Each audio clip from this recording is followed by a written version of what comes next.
Bom dia, Espírito Santo. Você já falou bom dia para o Espírito Santo essa manhã? Então, quero te incentivar a falar bom dia, Espírito Santo. Olha ao seu redor, presta atenção no que está acontecendo, presta atenção nesse dia maravilhoso e fala bom dia, Espírito Santo. Você tem esse privilégio de falar bom dia, Espírito Santo, nessa manhã. Eu quero trazer uma mensagem de confiança a você. Estava aqui lendo a Bíblia e no livro de Segunda Reis, ele fala de muitos reis que se desviaram da presença do Senhor. E especificamente no capítulo 17, a seguir, você vai ver que o reinado de Israel, o povo de Israel se dividiu em dois povos. O povo de Judá, que é da tribo de Judá, e da tribo de Israel, as 11 tribos de Israel. Eram dois reis diferentes.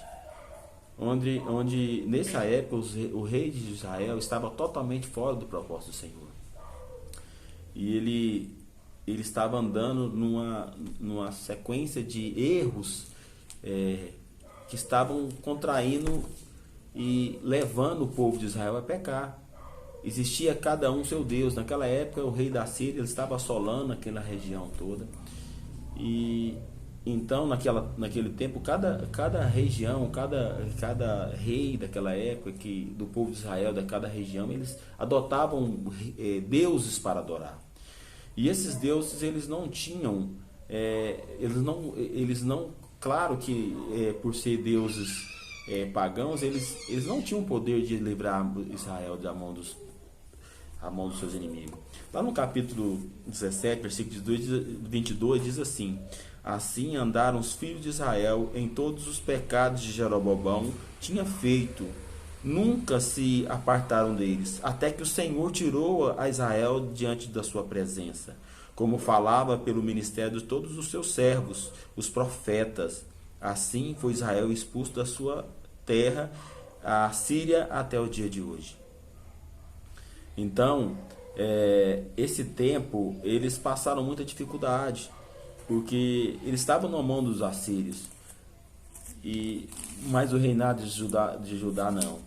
Deus tinha promessa, Deus do tempo de Davi, com esse reinado de Judá, apesar que nem todos os reis de Judá ficaram 100% na presença do Senhor, também pecaram e foram destituídos da presença de Deus. Mas nessa época era na época de reinado do rei Ezequias. E a Bíblia diz que o rei Ezequias, ele não fugiu da presença do Senhor.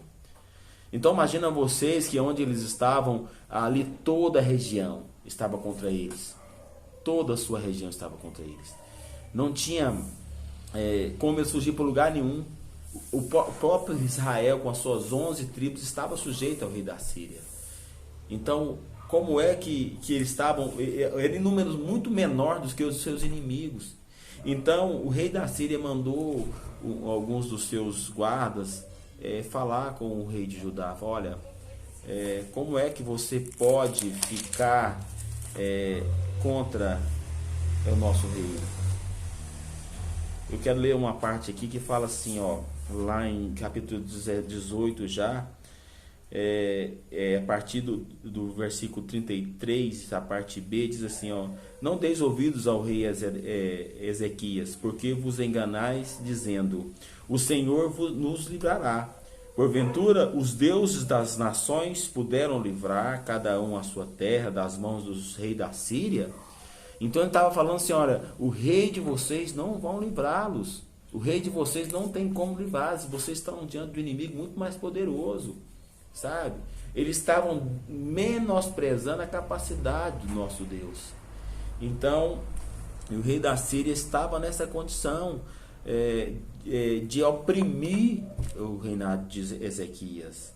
E ele estava falando assim, olha, na verdade ele estava dando um recado para os súditos de rei Ezequias, o qual tinha falado, olha, escuta eles, mas não dê respostas, apenas escuta. E no versículo 19, no capítulo 19, aqueles homens voltaram e aconteceu que, tendo Ezequias ouvido isso, rasgou as suas vestes e cobriu de saco e entrou na sua casa, na casa do Senhor. Ele então ouviu aquilo, ele sabia da seriedade que era aquelas ameaças. Mas onde ele foi? Ele foi para a casa do Senhor. Eu fico imaginando como está nosso coração, o seu coração nessa manhã. Porque assim, a palavra diz que Ezequias, com todo esse constrangimento, foi para a casa do Senhor. E aconteceu que ele foi clamar a Deus. Ele sabia que os seus inimigos fisicamente eram mais fortes. Que os seus inimigos tinham um poder bélico, um poder físico maior do que dele. Mas ele tinha uma arma poderosíssima, que era a presença do Senhor. E eu fico imaginando agora, nesse período, que nós vamos passar por isso. Nós vamos passar. Nós vamos passar por essa situação, a igreja vai passar por isso. E no final, a quem nós ficaremos agarrados? Quem você está se agarrando agora? Em quem você está colocando a sua força, a sua fé? Aonde vocês têm colocado a sua fé? Onde nós temos colocado a nossa fé diante do inimigo que nós não podemos ver, que fisicamente, que o poder parece ser maior do que o nosso, fisicamente falando. Aqueles povos, Israel, ele se rendeu ao rei da Síria, porque assim, ele não estava de posse de um Deus poderoso que podia livrá-los. Para onde ele ia correr? Não tinha para onde correr. Mas eles acharam por bem se submeter ao reinado dos assírios, porque eles não tinham poder suficiente. Mas a Bíblia diz que Ezequiel não. Ele falou que ele se cobriu com saco e entrou na casa do Senhor. Sabe? Eu vi uma piada pelas redes sociais, mas assim, por mais sarcástica que seja, ela tem um fundo de verdade. Que nós vamos passar por isso. Uns vão sair gordos, outros separados, outros loucos, né? E eu falo que nós vamos passar por isso. Mas eu digo que uns vão sair mais crentes que entraram, outros vão sair com a fé abalada, sabe? Talvez não está entendendo a gravidade espiritual que esse assunto discorre, mas eu quero falar para você nessa manhã, ainda dá tempo.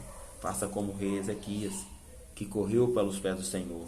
E lá no versículo 6, Isaías, o profeta daquela época, ele veio com a resposta de Deus para Ezequias e diz assim, ó: assim diz Isaías, assim direis aos vossos Senhor, assim diz o Senhor, não temas as palavras que ouviste, com as quais os servos do rei da Síria me blasfemaram. Olha que bacana, que o Senhor deu resposta no momento certo. Vira a blasfêmia. Deus tem visto a blasfêmia de todo mundo, sabe? Achacoalhando o povo crente, falando do nossa fé, sabe? Tem visto essa blasfêmia. Mas Deus tem nos dado resposta: não temas, povo de Deus. Seja a luz para esse povo, sabe? Então somente rasga o seu coração na presença do Senhor. Não se rasgue, não se turbe o vosso coração para outras coisas. Não se turbe os vossos corações para aquilo que possa arrancar a sua fé. Mas antes tenha medo, tenha sujeita aquilo que pode, conforme a palavra diz, pode levar a tua alma e a carne, o seu corpo, tudo isso para o inferno. Sabe, se turbe o seu coração para o Senhor.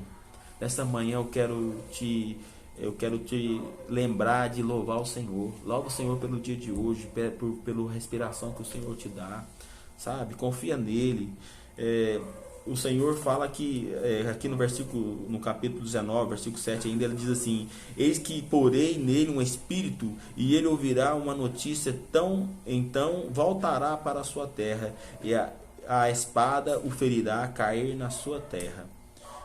Então ele está falando daquele que levou a notícia má para o povo de Judá. Lembra que o nosso Senhor, ele nos livra da mão do passarinheiro. Ele é fiel e justo.